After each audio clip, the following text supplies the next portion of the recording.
If you were to walk into a jewelry store today, you'd likely find yourself looking at diamonds behind glass cases, their prices marked by the thousands. And you'd probably explain that away because diamonds are just scarce and valuable. But are they? The supply of diamonds globally is actually massive. In fact, if you look at the entire diamond market, there are so many diamonds available that they should, by any normal market logic, be significantly less expensive than they are. So why are we still paying thousands of dollars for these little carbon rocks? Well, it all traces back to one company. A diamond is forever. It's one of the most recognizable and effective marketing campaigns of all time. But it's more than just an advertising slogan. It's the foundation of an entire global commodity manipulation that fundamentally transformed how we think about love, commitment, and status. The company behind it, De Beers, didn't just create a successful ad campaign. They created and then controlled an entire global market through one of history's most effective monopolies. But De Beers doesn't call what they do a monopoly. They use terms like single-channel marketing or their central selling organization. Their carefully crafted terminology is all peculiar for a diamond company. Unless, did De Beers think it was controlling more than just diamond sales? Well, yes, they did. At least according to their own internal documents, which repeatedly emphasized their role in maintaining the stability of the entire diamond industry. They controlled roughly 85% of the global rough diamond supply at their peak, effectively setting prices and conditions for the entire market.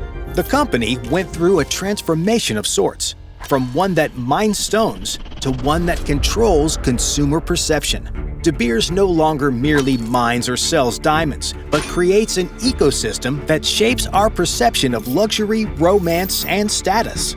But De Beers' power, influence, and ability to change the course of history have been decades in the making.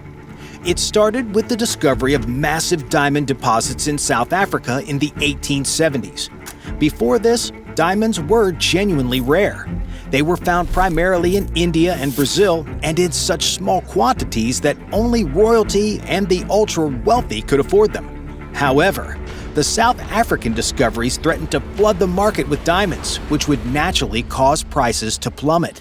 Enter Cecil Rhodes, a British businessman who began buying up diamond mines in the region. By 1888, he had formed De Beers Consolidated Mines and controlled almost all diamond production in South Africa. The company's real transformation came under Ernest Oppenheimer, who took control in 1927. Oppenheimer implemented a simple but ingenious strategy: buy all the diamonds, control the supply, and convince the world that they need them. This strategy was remarkably effective. By the middle of the 20th century, De Beers controlled about 80% of the global rough diamond supply. This wasn't just market dominance, it was near total market control. And this control allowed them to do something extraordinary: artificially create scarcity. While diamonds are actually relatively common in nature, De Beers could regulate exactly how many consumers reach them.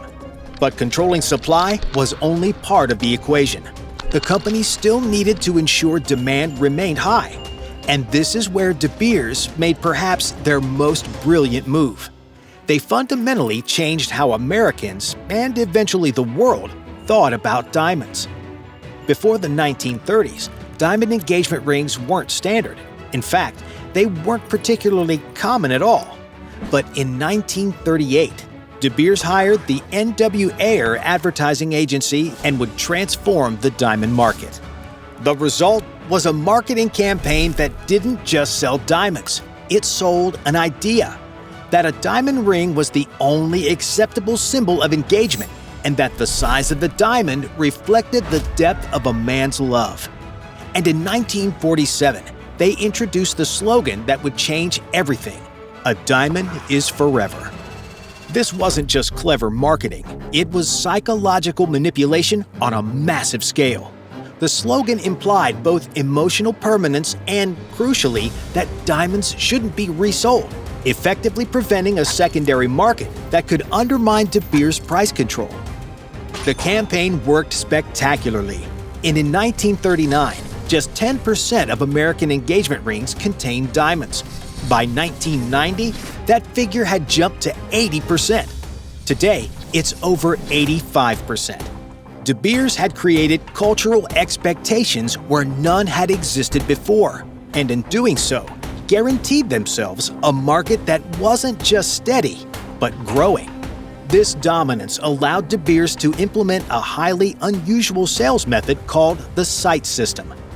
Every 5 weeks, the company invited a select group of 125 dealers, called site holders, to their London headquarters. These site holders would be presented with a box of diamonds, priced by De Beers, which they could either accept in full or reject in full. No negotiation.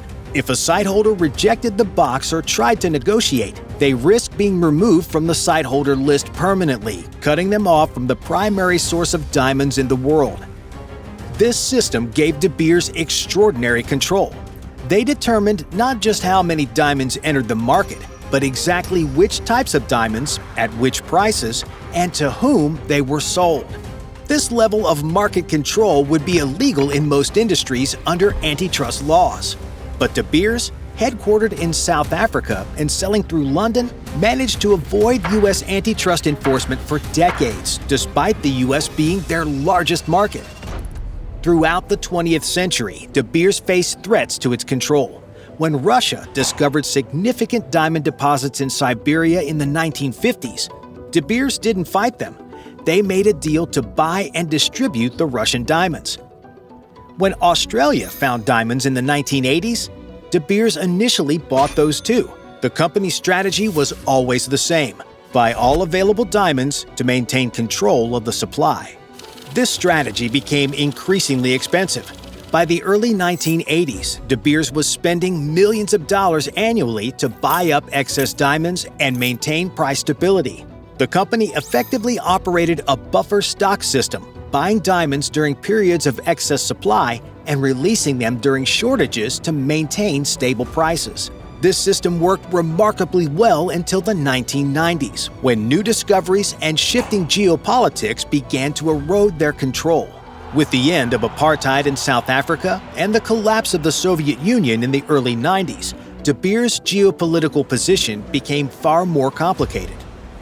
In the late 1990s, major producers like Russia's Alrosa, Australia's Argyle mine, and Canada's new discoveries began selling outside the De Beers channel. Significant quantities of diamonds were entering the market for the first time in nearly a century without passing through De Beers' hands.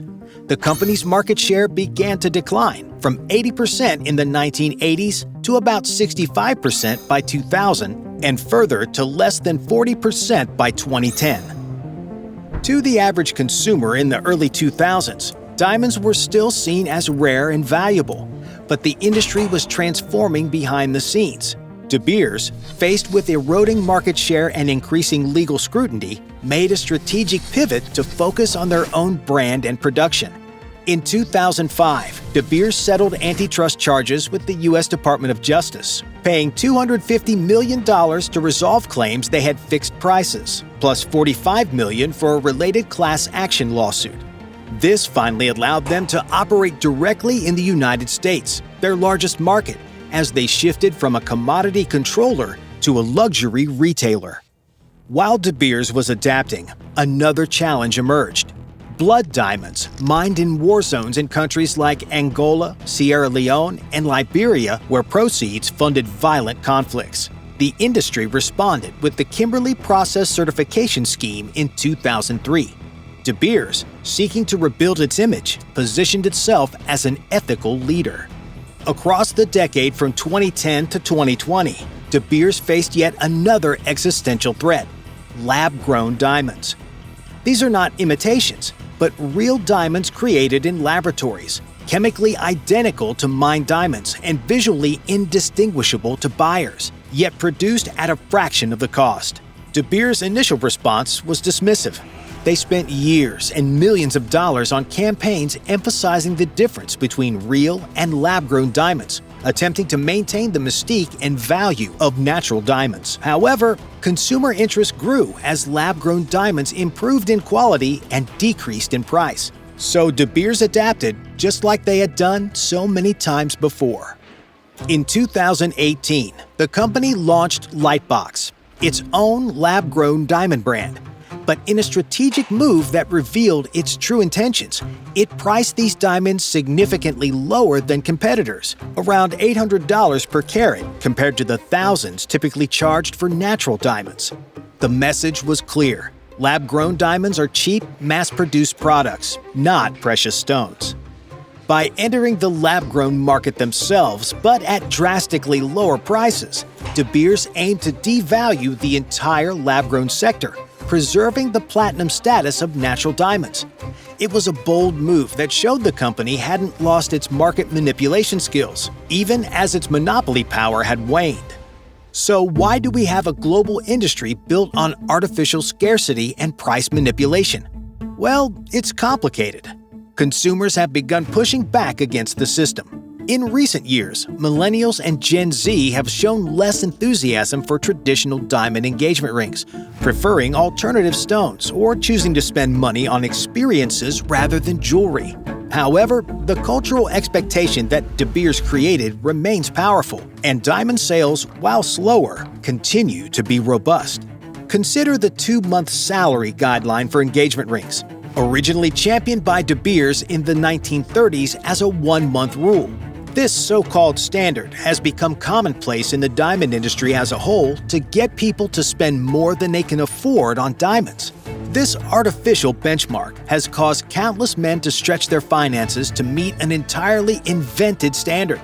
It's also led to the normalization of spending thousands of dollars on a stone that would typically bring back less than half its purchase price if you tried to resell it.